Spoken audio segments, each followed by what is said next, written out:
Kristus.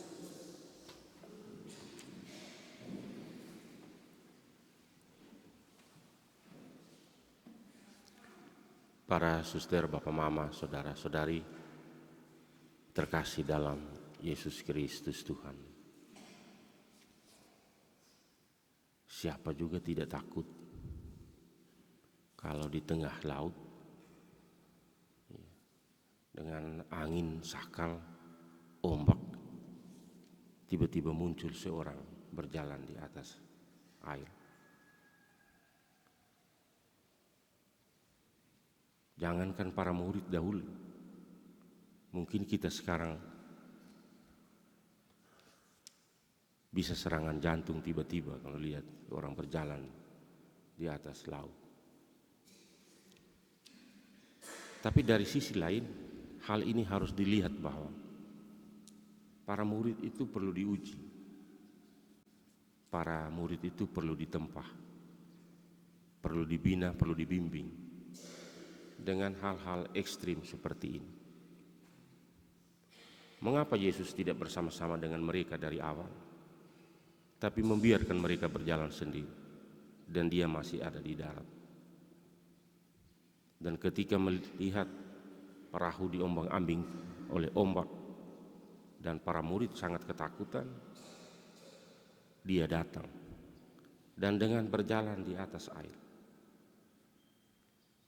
Berjalan di atas air berarti dia mau menunjukkan kekuasaannya, kebesarannya, bahwa inilah Allah. Yang bisa berbuat demikian itu hanya Allah. Karena itu para murid percayalah, jangan takut. Karena itu kata-kata yang ia ungkapkan dalam Injil yang kita dengar tadi. Ketika dia datang para murid dalam ketakutan, dia katakan, tenanglah, aku ini. Satu ungkapan keyakinan untuk membesarkan hati para murid. Kenapa takut? Kenapa cemas? Ini ada saya. Untuk meyakinkan para murid. Karena ternyata para murid yang setiap hari bersama dengan Yesus belum juga percaya sesungguhnya, belum juga yakin, belum juga menguatkan dirinya bahwa inilah Yesus, inilah Putra Allah yang kini ada bersama dengan kita. Bapak, Ibu, saudara-saudari umat sekalian terkasih dalam Yesus Kristus Tuhan.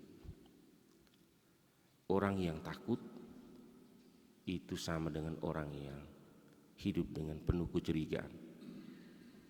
Dan orang yang hidup dengan penuh kecurigaan itu biasa ibaratkan orang yang hidup dalam padang yang luas, hutan rimba yang luas.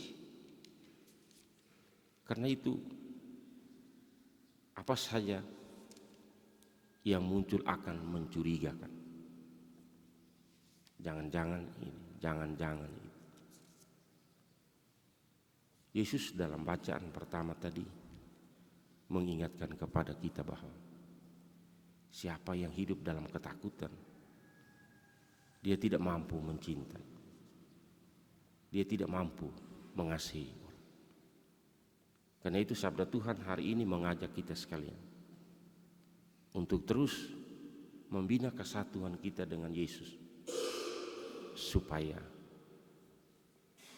bukan ketakutan yang hidup, tetapi kasihlah yang hidup. Karena kasih dibutuhkan semua orang, dibutuhkan semua kita. Dan Yesus telah membawa kasih itu buat kita. Dengan kehadirannya, dengan keterlibatannya, dengan campur tangan. Tenanglah, aku ini, jangan takut.